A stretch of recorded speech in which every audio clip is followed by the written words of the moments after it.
1950, Americans were dependent on 30 lunch counter meals. Kresge's, Walgreens, and Liggett's fed millions of workers, students, and travelers. The Chili Mac and Swiss steak appeared across America for decades. Then everything changed. Within 30 years, more than 90% of counters were closed forever. Every single counter shut down, and the meals were gone with them. Not because they were bad, but the drive-thru raised the market. So let's rediscover 30 lunch counter meals from the 1950s we'll never see again.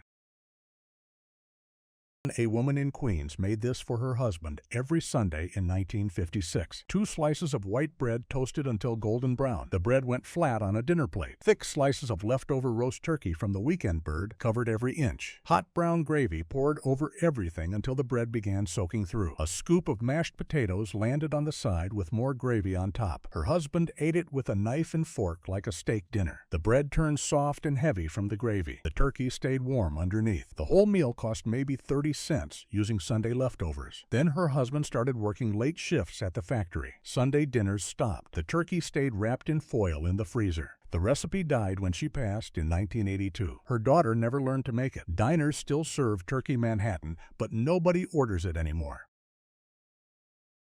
Every Woolworth's lunch counter in America served this between 1945 and 1975.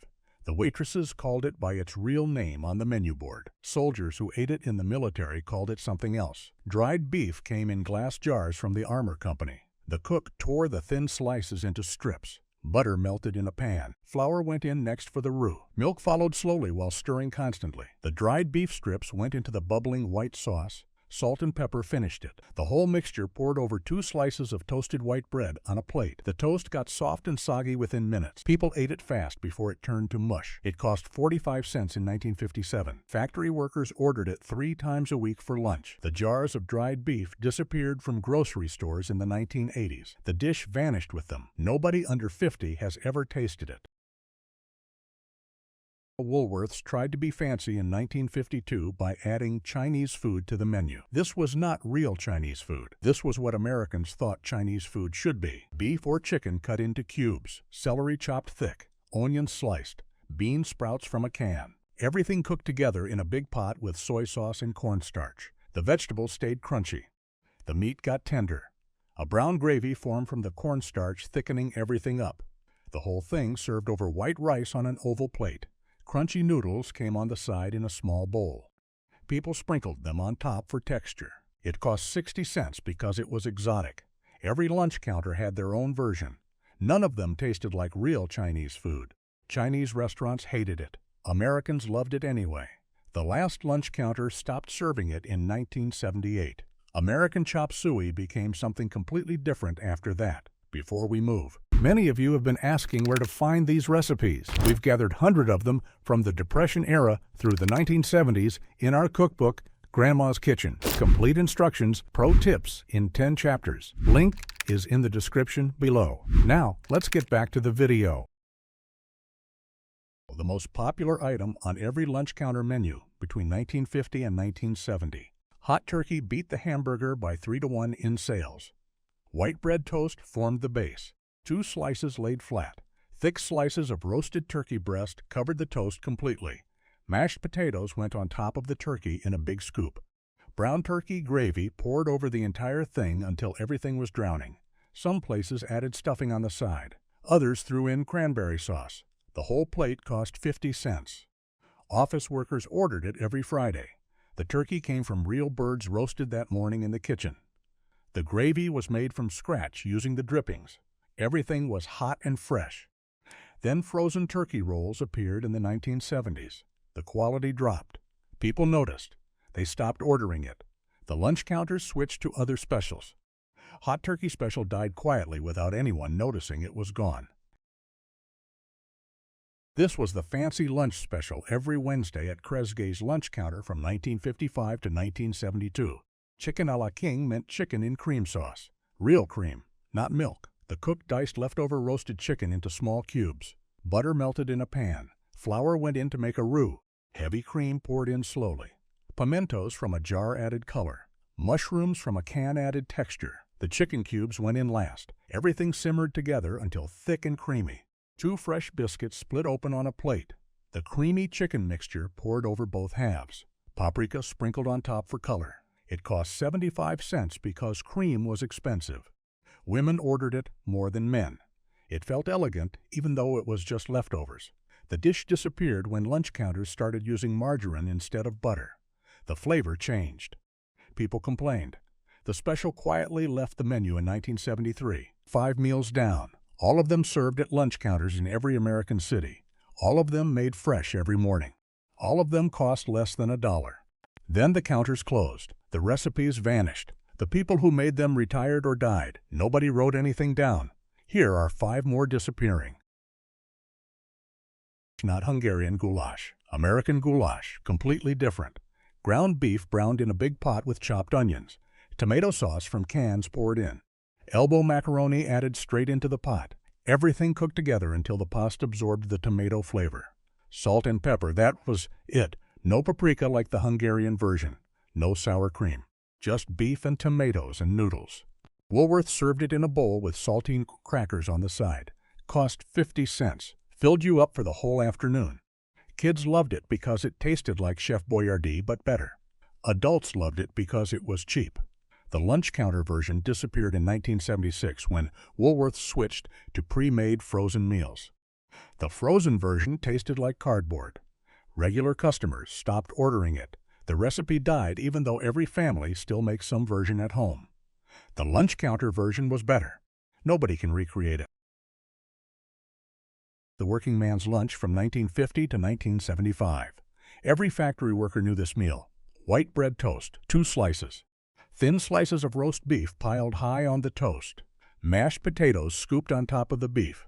Brown gravy poured over everything until the plate was swimming. The toast got soggy within 30 seconds. You ate it fast with a fork. No knife needed. The beef was sliced so thin it fell apart. The potatoes were instant, but nobody cared. The gravy made everything taste good. It cost 45 cents. Blue collar special. The lunch counters roasted real beef every morning for this. Big roasts in the oven, hand-sliced at the counter. Then pre-sliced deli roast beef appeared in plastic packages. The lunch counters switched to that. The flavor died. The sandwich tasted like nothing. Workers stopped ordering it. The meal vanished by 1978. Iowa invented this. Not a sloppy Joe, different. Ground beef crumbled fine, cooked in a pan with nothing else. No sauce, no tomatoes, just beef and salt. The meat cooked until all the moisture disappeared. Tiny crumbles of beef, almost like sand. A hamburger bun toasted. The loose meat piled high on the bottom bun. Mustard, pickle, onion, top bun. That was it. The beef had no sauce holding it together. It fell apart when you bit into it. You needed a fork to eat what dropped on the plate. Lunch counters in the Midwest served this from 1930 to 1970. It cost 25 cents. Truckers loved it. They could eat it one-handed while driving. The meat stayed in the bun better than sloppy Joes. Then fast food hamburgers took over. The tavern sandwich couldn't compete. Too plain, too dry. It disappeared from menus by 1975. Legend says this was invented by accident at a Woolworth's lunch counter in Charleston, South Carolina in 1965. A waitress made a tuna salad sandwich. She put it on the grill by mistake. The cheese melted. The customer loved it. The manager added it to the menu the next day. Canned tuna mixed with mayonnaise and chopped celery. Spread thick on rye bread. A slice of American cheese on top. The whole sandwich grilled in butter on both sides. The bread got crispy. The cheese melted into the tuna. The tuna got warm. The combination worked perfectly. It cost 40 cents. Women ordered it more than men. It became the most popular sandwich at lunch counters by 1968. Fast food restaurants never figured out how to make it taste right. The lunch counter version died with the counters. Diners still make it, but it never tastes the same. Breakfast food that became lunch food at drugstore counters in the 1950s. Canned corned beef hash came in flat tins. The cook opened the can and dumped the contents onto the hot griddle. The hash spread flat. It fried in its own grease. The bottom got crispy and brown. The top stayed soft. A spatula flipped it like a pancake. More crisping on the other side. The whole thing slid onto a plate. 2 fried eggs on top. Toast on the side. Hash browns if you paid extra. The meal cost 60 cents. Construction workers ate this at 10 in the morning. Office workers ate it at noon. Teenagers ate it at 3. The hash was salty and fatty and perfect. Then health warnings about canned meat started in the 1980s. Lunch counters stopped serving it. The canned hash disappeared from store shelves. The plate vanished completely by 1985. 10 meals gone. Every single one made fresh at the counter while you watched. Every single one under $1. The cooks knew your name. The waitresses knew your order. You came in Tuesday, you got Tuesday's special. That world ended. Fast food killed it. Nobody cooks like that anymore. Smothered Swiss steak was a lunch counter, famous all across America from 1950 to 1975. Every Woolworths made it the exact same way on Thursday afternoons. Round steak pounded thin with a metal mallet until the tough fibers gave up. The meat got tender from all that beating. Flour seasoned with salt and pepper pressed into both sides until it stuck. A hot cast iron skillet weighted with smoking oil. The floured steak dropped in and sizzled immediately.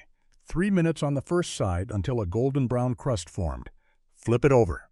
3 more minutes on the second side. Both sides crusted and sealed. Then the smothering started. Chopped onions went into the hot pan around the meat. Canned tomatoes poured over the whole thing.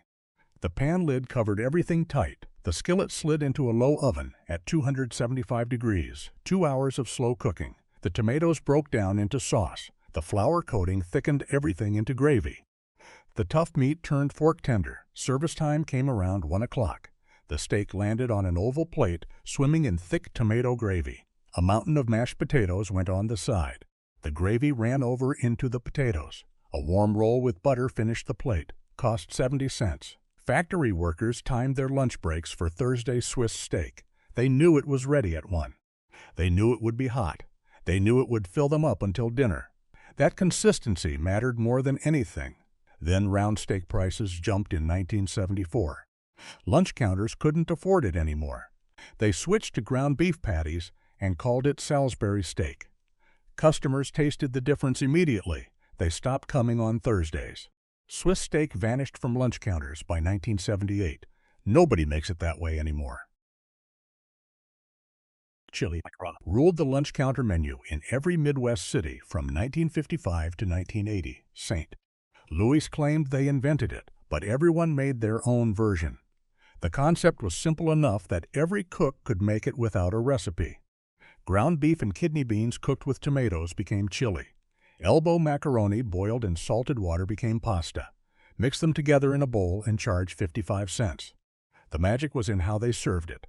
Chili on the bottom of a wide bowl. Cooked macaroni dumped on top. More chili ladled over the noodles. Shredded cheddar cheese melted over everything while still steaming hot. The cheese got stringy and stuck to your spoon. Oyster crackers came in a small basket on the side. Hot sauce bottles sat on every counter within reach. Kids loved it because it combined 2 foods they already liked. Adults loved it because one bowl kept you full for 6 hours. Truck drivers ordered it in every city they stopped. The recipe never changed city to city. Same taste in Chicago, as Cleveland as Cincinnati. The lunch counter version was always soupy. More liquid than the home version. That was important. The extra liquid meant you could soak your crackers. You could mix everything together easier. The home version people made was too thick, too dry, missing something. Fast food killed Chili Mac in the early 1980s. Candies started selling chili for 99 cents. People bought that instead. Lunch counters couldn't compete on price. The homemade version disappeared. Chili Mac died at counters but survived at home. The lunch counter version tasted better. Nobody alive remembers why. Pan-fried chicken at the lunch counter was nothing like restaurant fried chicken. The difference started with how thin they pounded the meat. A chicken breast got hammered flat with a heavy mallet, thin as your palm, maybe half an inch thick. That thinness was the secret to cooking it fast. Seasoned flour waited in a shallow pan. Just flour, salt, pepper, and paprika. Nothing fancy. The pounded chicken breast dragged through the flour coating both sides, then straight into a hot skillet with melted Crisco. The oil came halfway up the chicken. Not deep frying, pan frying, big difference. 5 minutes on the first side. The coating turned golden and crispy. Flip it once, 5 more minutes.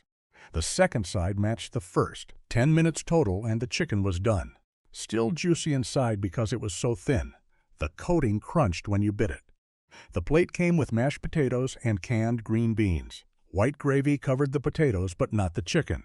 The chicken stayed dry and crispy. A roll with butter. Everything hot.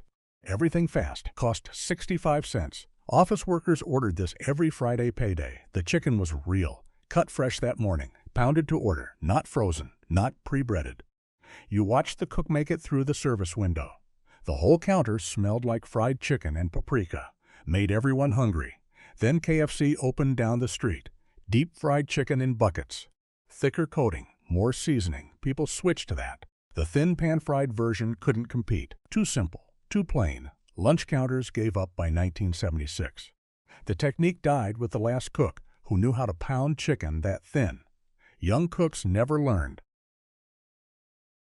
Turkey patties with giblet gravy was the Woolworths special on April 23, 1959.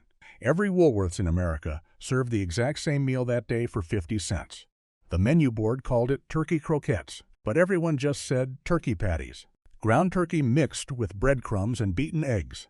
The mixture got shaped into oval patties. Not round like burgers, oval like little footballs. Each patty rolled in more breadcrumbs for coating, then pan-fried in butter until both sides turned golden brown. The outside got crunchy. The inside stayed moist. The giblet gravy made it special. Turkey neck and gizzard and heart and liver, all the parts nobody wanted. They simmered for hours in water with onions and celery. The broth turned dark and rich. Flour thickened it into proper gravy. The chopped giblets stayed in the gravy, little chewy pieces floating in every spoonful. Some people loved those chewy bits. Some people picked them out with a fork. The gravy poured over the turkey patties and mashed potatoes. Everything ran together on the plate. Coleslaw came on the side, see, for something cold and crunchy. A roll with butter soaked up the extra gravy. Turkey was cheaper than chicken in the 1950s. Nobody wanted whole turkeys except Thanksgiving. Lunch counters bought turkey cheap and ground it fresh. Then everything reversed in the 1970s. Turkey got expensive, more expensive than chicken. The lunch counters switched to chicken patties. The giblet gravy disappeared completely. Nobody makes it now. Nobody under 60 even knows what giblets are. The recipe is gone forever.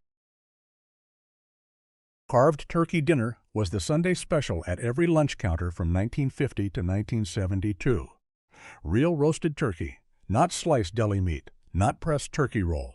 Actual whole birds roasted fresh that morning. The cook arrived at 5 in the morning every Sunday. 3 whole turkeys went into the oven at the same time. 4 hours of roasting.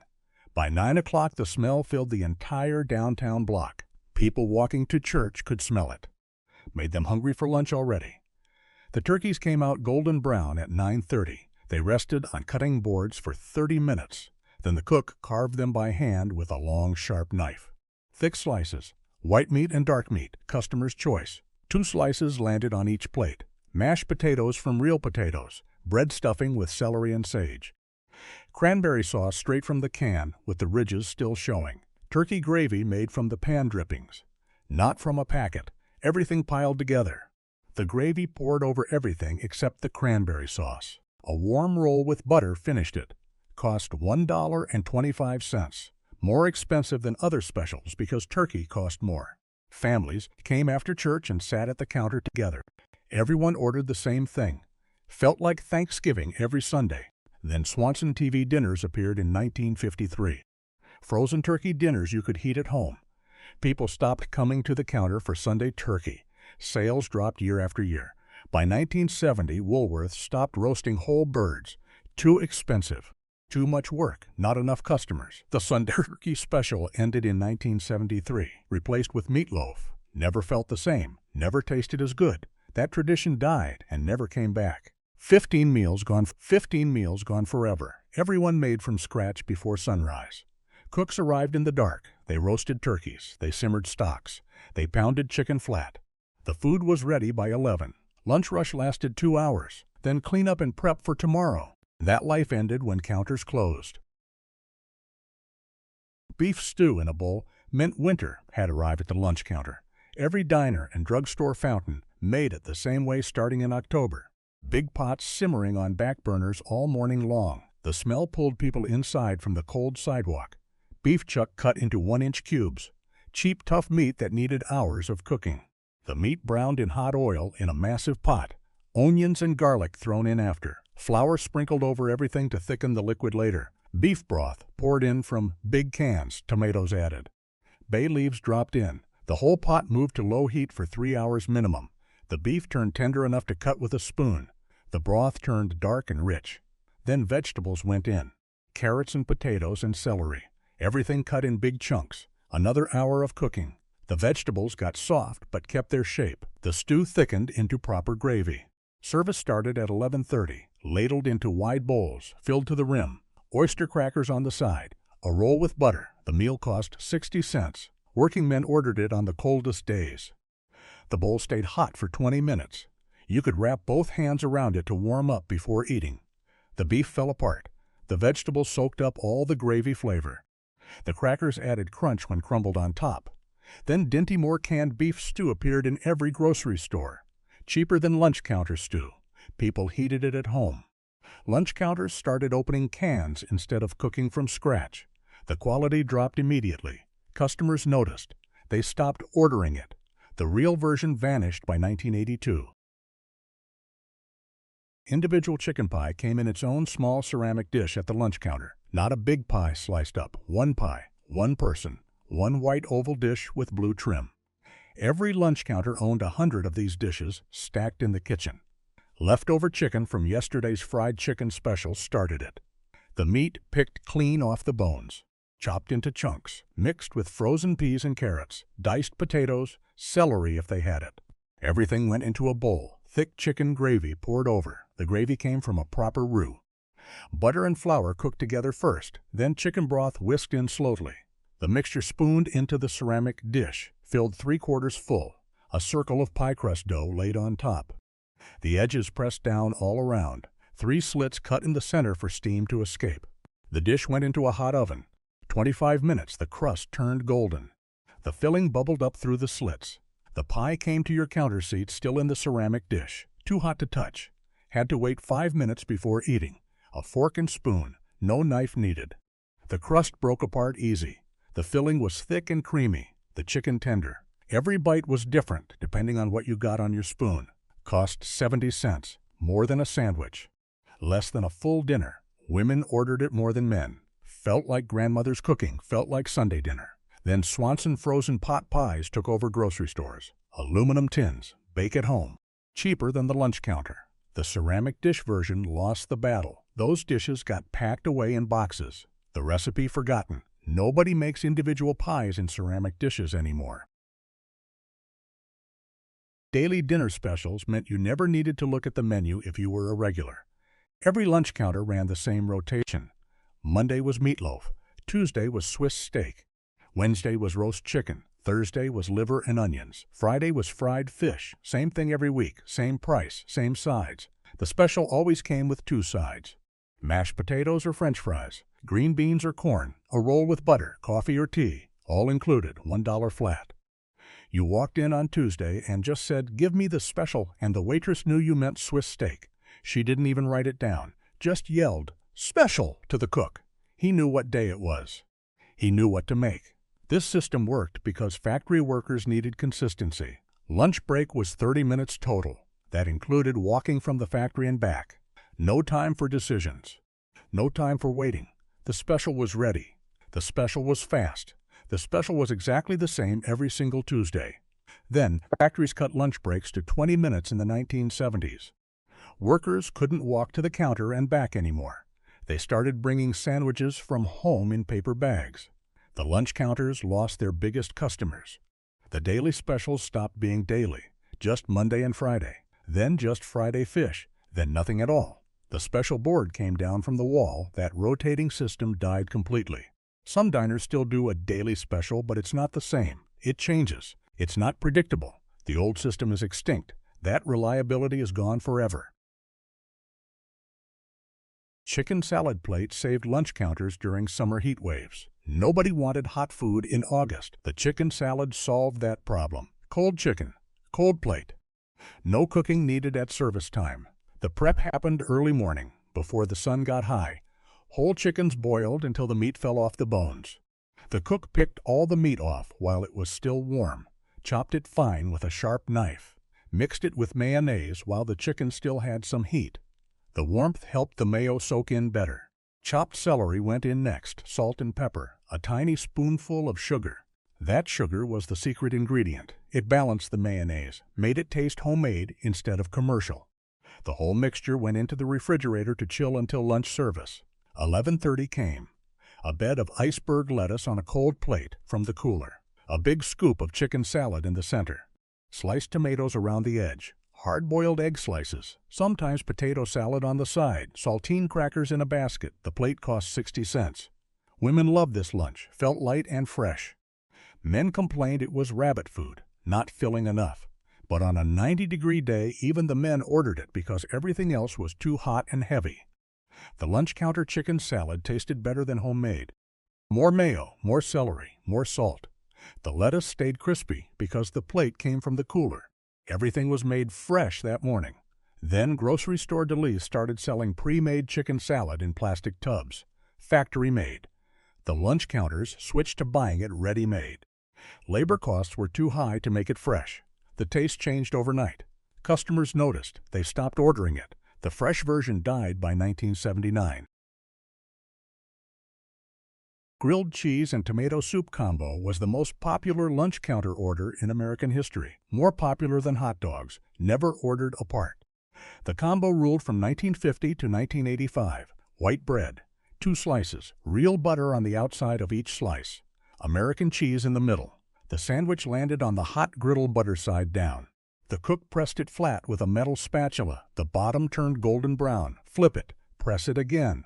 The other side turned golden. The cheese melted perfectly. Cut diagonal into 2 triangles. Both triangles on a white plate. The tomato soup came from a pot on the back burner. Campbell's condensed tomato soup. 2 cans mixed with 1 can of whole milk, not water.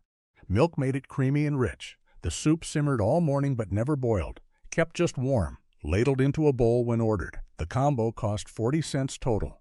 Kids and adults both loved it. You dipped the sandwich corner into the soup. The soup soaked into the crispy bread. The cheese stayed gooey. The tomato flavor mixed with the butter. Perfect every single time. This combo lasted longer than most lunch counter food. Still available through the 1980s. But something happened slowly. The soup came from packets instead of cans. The cheese became processed singles. The bread got softer and cheaper. Margarine replaced real butter. Each small change made it worse. The combo died slowly over 10 years. By 1990, nobody ordered it anymore. You can still get it today, but it never tastes right. The memory is always better than what you can buy now. 20 meals down. Every single one cost under $1. Every single one came out in under 15 minutes. The waitresses knew your face. The cooks knew your order. You sat at the counter and made small talk with strangers. That version of America ended. 10 more meals remain. Every Wednesday at Craig's lunch counter in Detroit sold beef tips over rice. The waitress ladled them from a stainless steel steam table.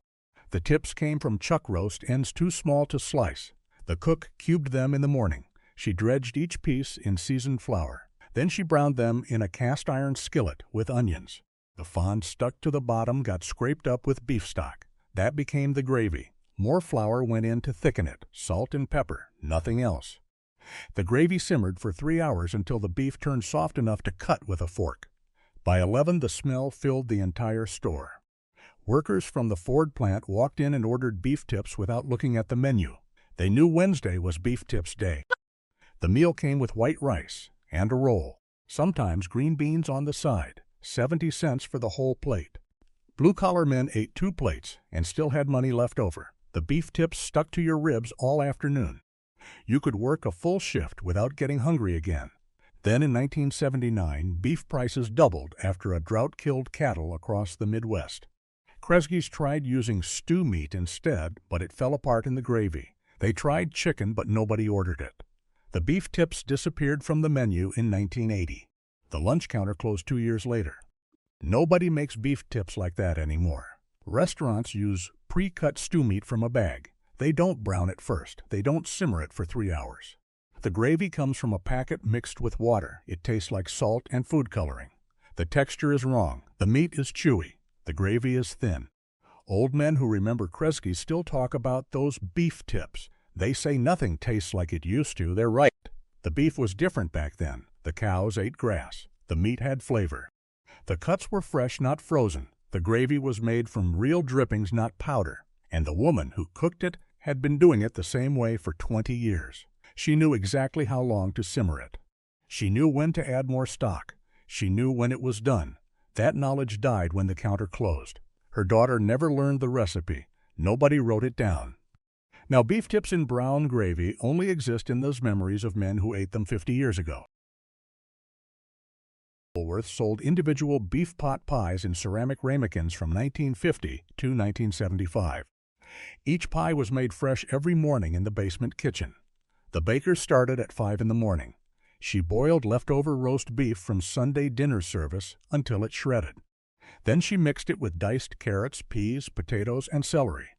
The vegetables came from cans. Nobody complained. Canned vegetables were still a luxury in 1950. She added beef gravy made from pan drippings and flour. The mixture went into small ceramic dishes.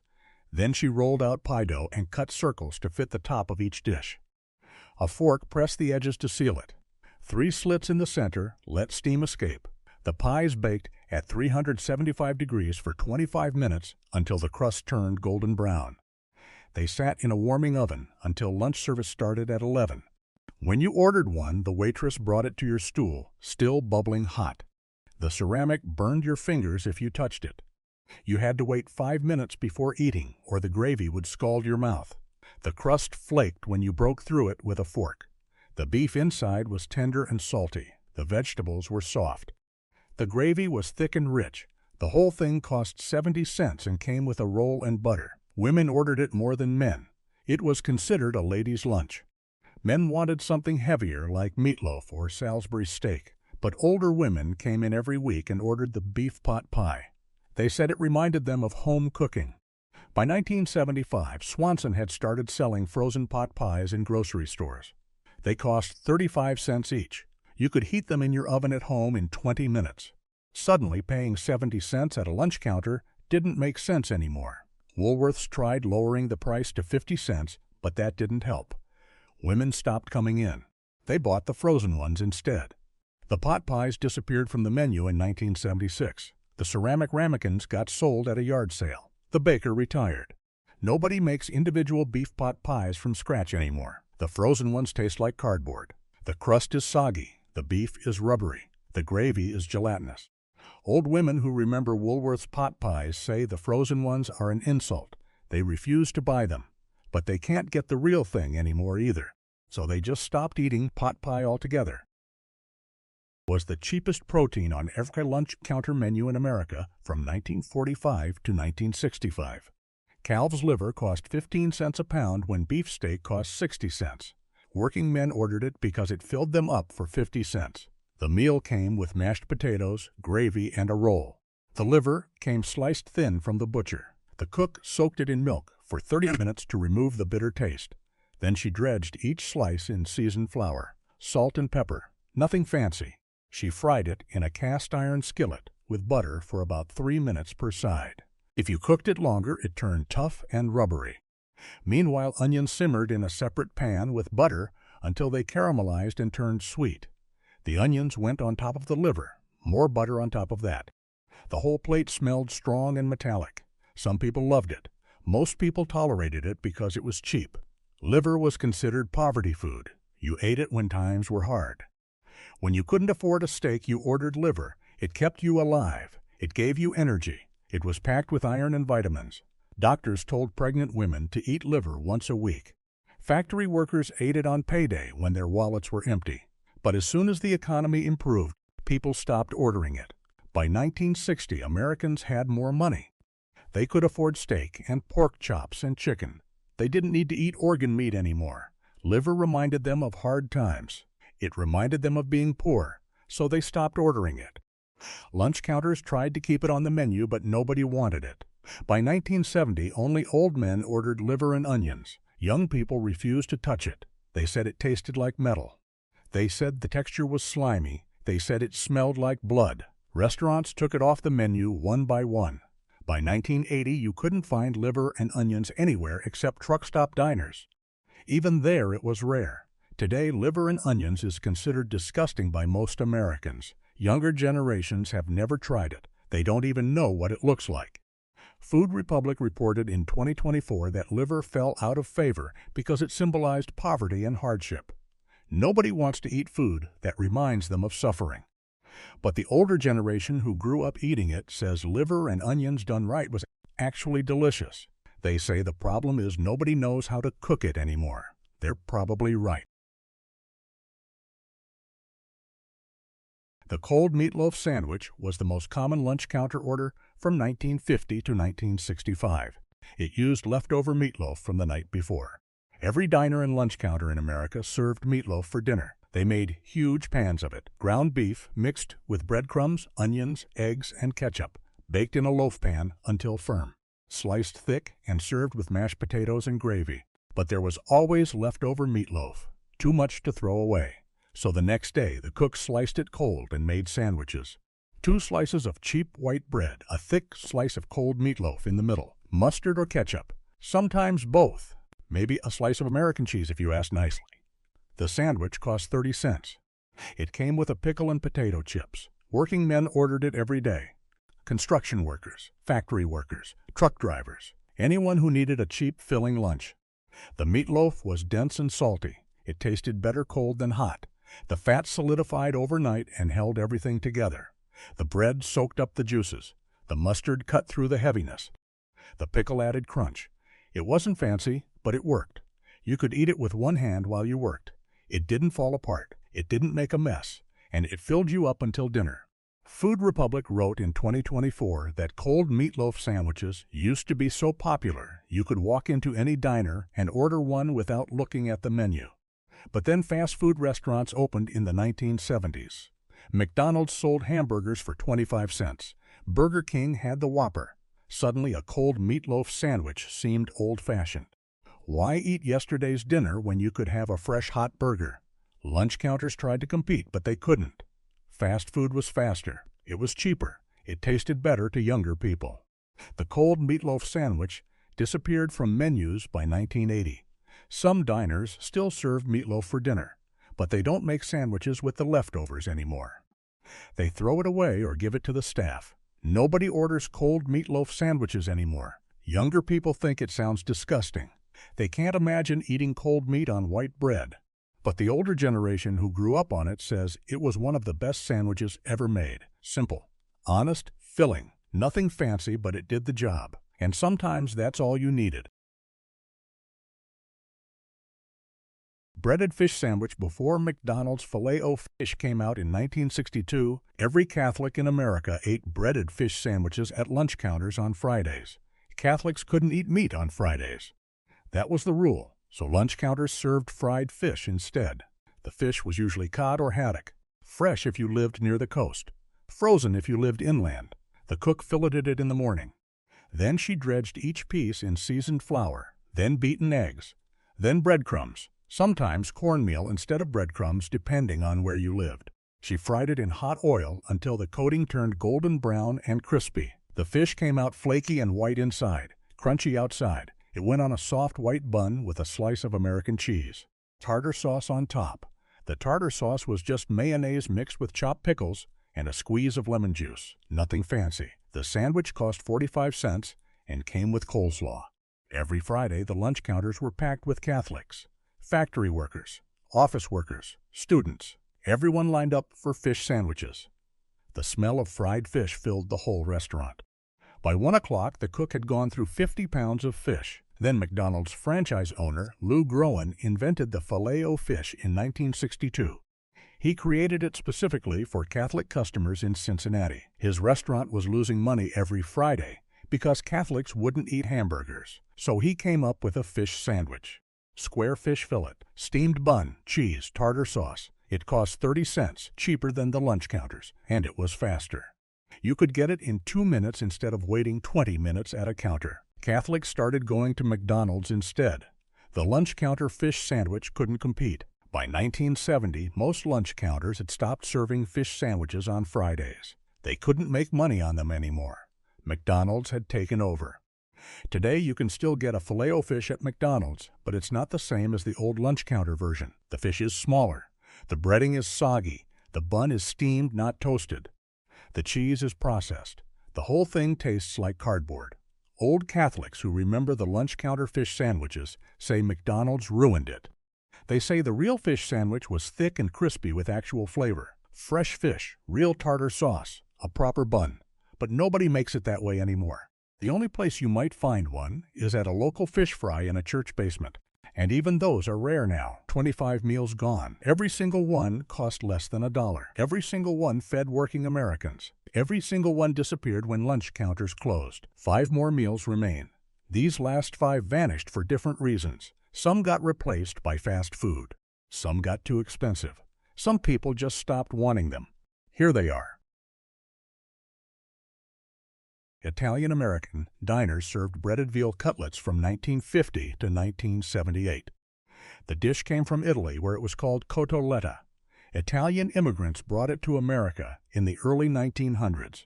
By the 1950s, it had become a diner staple in cities with large Italian populations.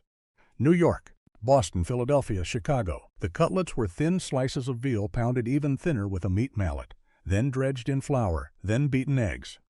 Then breadcrumbs mixed with Parmesan cheese, fried in olive oil until golden brown and crispy.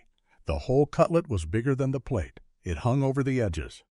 It came with spaghetti and marinara sauce or mashed potatoes and green beans, sometimes both. The meal cost 80 cents, more expensive than other lunch counter options but still affordable.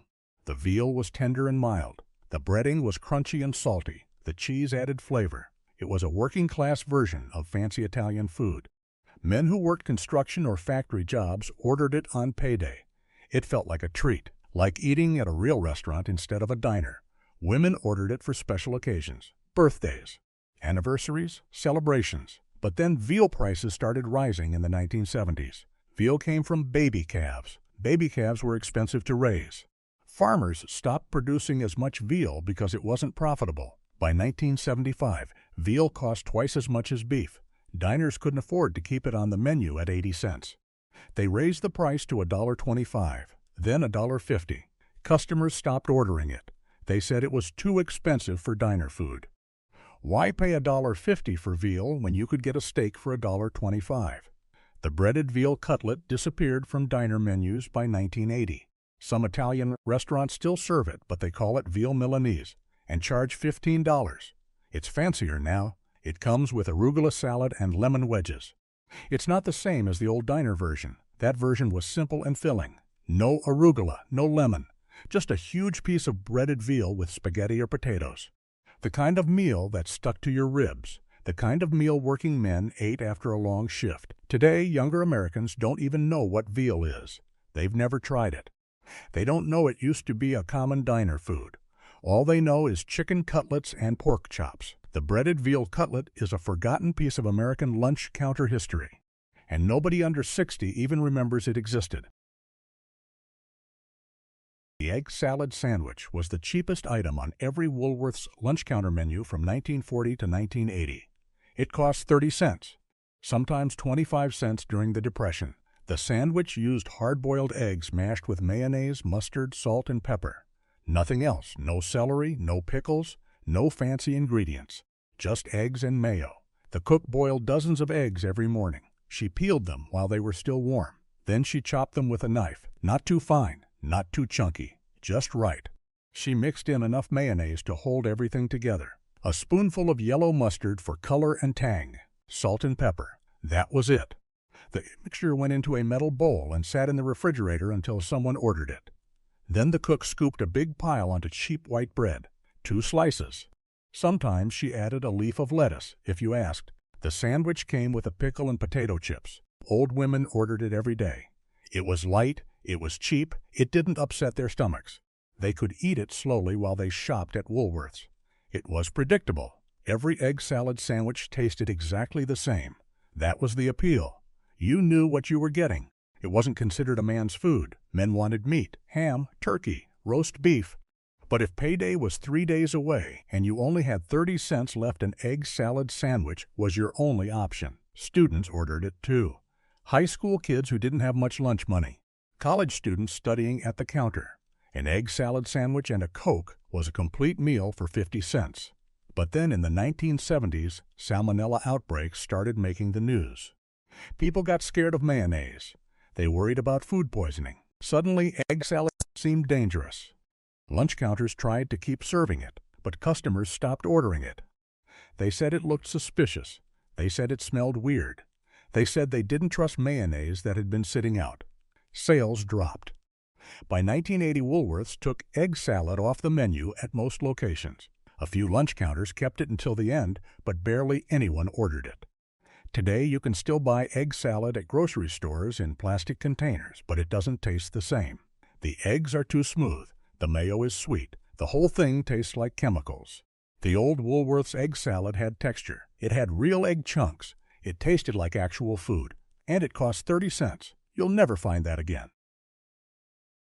Southern lunch counters served vegetable plates from 1950 to 1985. The meal was simple. 3 or 4 cooked vegetables on one plate. No meat, no starch, just vegetables. You chose from what the kitchen had made that day. Green beans, collard greens, fried okra, squash casserole, black-eyed peas, creamed corn, stewed tomatoes, turnip greens. Every vegetable was cooked Southern style. That meant cooked for a long time with pork fat or bacon grease. Nothing was steamed or raw. Everything was soft and salty. The vegetables came with a piece of cornbread and butter. The whole plate cost 50 cents.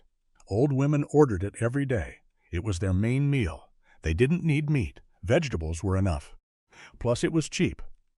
50 cents for lunch left more money for other things. Young women ordered it too when they were trying to lose weight. They thought eating vegetables meant healthy eating. They didn't realize the green beans were cooked in bacon fat, and the squash casserole had butter and cheese. But nobody cared about calories back then. Food was food. If it tasted good, you ate it. Men rarely ordered the vegetable plate unless they were diabetic or had heart problems. Their doctor would tell them to eat less meat, so they ordered vegetables instead. But they complained about it. They said it wasn't real food. They said vegetables were what food eats. They wanted meat, but they ate the vegetables anyway because their wives made them. Then in the 1980s, people started wanting fresh vegetables instead of cooked ones. Salad bars became popular. Raw broccoli and carrots with ranch dressing. Suddenly, Southern-style cooked vegetables seemed old-fashioned. They seemed unhealthy. They seemed greasy. Lunch counters tried to adapt. They added salad bars. They steamed vegetables instead of cooking them in pork fat. But it wasn't the same. Customers said the vegetables tasted bland. They said they had no flavor. They said they missed the old way. But the old way was gone. The vegetable plate disappeared from most lunch counter menus by 1990. A few Southern restaurants still serve it, but it's rare. And even when you find one, the vegetables don't taste right. They're not cooked long enough. They don't have enough salt. They don't have that bacon fat flavor. The old Southern vegetable plate is dead. It died with the lunch counters. And younger generations will never know what they're missing. They'll never taste green beans cooked for 4 hours in pork fat. They'll never understand why old Southern women love their vegetable plates. It's gone forever. The deluxe burger platter at Woolworths cost 15 cents in 1955. That's not a typo. 15 cents for a complete meal. The burger was small, a quarter-pound patty, fresh ground beef, formed by hand, cooked on a flat-top grill with butter, salted while it cooked, flipped once, cooked medium well, not dry, not pink, just right. It went on a soft white bun with a slice of American cheese, lettuce, tomato, pickles, mustard, and ketchup. The burger came with French fries and a handful of potato chips. The fries were fresh cut that morning, thick steak fries, fried in peanut oil, salted while hot, crispy outside, fluffy inside. The potato chips were store-bought, but nobody cared. The whole thing was a complete meal for 15 cents. But by 1960, the price had gone up to 25 cents, still cheap. Men ordered it when they only had enough money for one meal. The burger filled you up. The fries gave you energy. The chips were just extra. You could work all afternoon after eating a deluxe burger platter. Construction workers ordered it. Delivery drivers. Factory workers. Anybody who needed cheap calories. It was the most popular item on the lunch counter menu. Every Woolworths in America sold hundreds of them every day. The grill cook made burgers from 11 in the morning until 3 in the afternoon, non-stop, one after another. Flip, flip, flip. The smell of beef and onions filled the store. But then McDonald's opened. Ray Kroc's first franchise started in 1955. By 1960, there were hundreds of McDonald's locations across America. They sold hamburgers for 15 cents, same price as Woolworth's. But McDonald's was faster. You could get your burger in 60 seconds instead of waiting 10 minutes at a counter. And McDonald's had drive-through service. You didn't even have to get out of your car. Woolworth's couldn't compete. By 1965, they raised the burger price to 40 cents to try to make more profit. That was a mistake. Customers stopped coming. They went to McDonald's instead. The deluxe burger platter disappeared from Woolworth's menus by 1970. A few lunch counters tried to keep serving burgers, but it was pointless.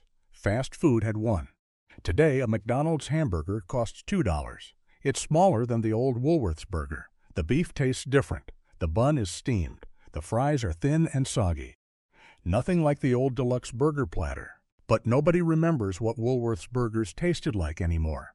Everybody under 60 has only known McDonald's. The lunch counter burger is forgotten history. With relish. The Red Hot with relish was the fastest lunch you could get at a 1950s lunch counter. The hot dog sat in a steam table all day. Beef franks, red casings, plump and juicy. The bun sat in the warmer next to the hot dogs. Soft white buns, pre-sliced. When you ordered one, the waitress grabbed a hot dog with metal tongs. She put it in a bun. She squirted yellow mustard in a straight line. Then she spooned sweet pickle relish on top. Bright green relish that tasted like sugar and vinegar. The whole thing took 15 seconds. The hot dog cost 20 cents and came with a handful of potato chips. That was it. No fries, no drink, just a hot dog and chips. But 20 cents was cheap enough that anybody could afford it. Kids ordered it after school. Factory workers on their lunch break. People shopping downtown who needed a quick snack. The hot dog was salty and smoky. The relish was sweet and crunchy. The mustard added tang. The bun soaked up all the juices. It was simple and satisfying. Nothing fancy, but it worked. Lunch counters sold hundreds of hot dogs every day. The steam table never emptied. The waitress added more hot dogs every hour. By closing time, she had sold 200 hot dogs.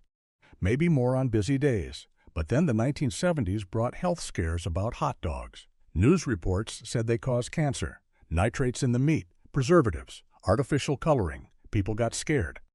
Mothers stopped letting their kids eat hot dogs. Schools banned them.